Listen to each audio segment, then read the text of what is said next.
బ్రహ్మ విష్ణువులు యుద్ధం చేస్తే లోకాలు నశించిపోయేవి. అప్పుడు పరమేశ్వరుడేం చేశాడో మీకు తెలుసా? బ్రహ్మ విష్ణువుల యుద్ధం ఆపటానికి శివుడు అగ్నిస్తంభంగా మారిన రోజే మహాశివరాత్రి.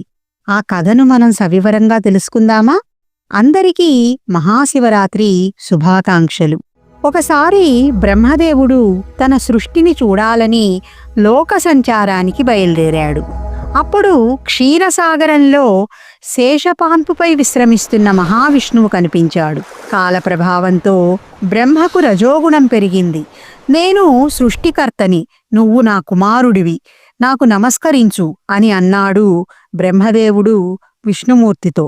విష్ణువు నవ్వుతూ, నువ్వే నా నాభికమలం నుండి పుట్టావు, నువ్వే నా కుమారుడివి, నువ్వే నాకు నమస్కరించాలి అన్నాడు.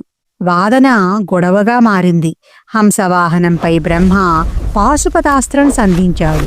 గరుడవాహనంపై విష్ణువు మహేశ్వరాస్త్రం ప్రయోగించాడు.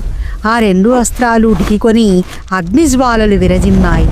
లోకాలు దహించిపోవడం ప్రారంభమైంది. అకాల ప్రళయం రానే వచ్చింది. భయపడిన దేవతలు, మునులు శివుని వద్దకు వెళ్ళి, ప్రభూ, ఈ లోకాలను మీరే రక్షించాలి అని మొరపెట్టుకున్నారు. అప్పుడు పరమశివుడు బ్రహ్మ విష్ణువుల మధ్యలో అనంతమైన అగ్నిస్తంభంగా ప్రత్యక్షమయ్యాడు. ఆ అస్త్రాలన్నీ ఆ అగ్నిస్తంభంలో లీనమయ్యాయి. యుద్ధం ఆగిపోయింది. ప్రళయం ఆగిపోయింది. అది సాధారణ అగ్ని కాదు, అది మొట్టమొదటి శివలింగం. లింగోద్భవం జరిగింది. ఆ ప్రదేశమే అరుణాచలంగా ప్రసిద్ధి చెందింది.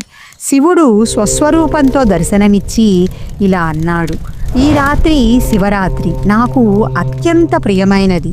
ఈ లింగోద్భవ కాలంలో నన్ను ఆరాధించిన వారు కైలాసాన్ని పొందుతారు. అందుకే శివరాత్రి నాడు అర్ధరాత్రి జరిగే పూజలకు అంత ప్రాముఖ్యత ఉంది. అందరికీ మరొక్కసారి మహాశివరాత్రి శుభాకాంక్షలు. ఓం నమః శివాయ.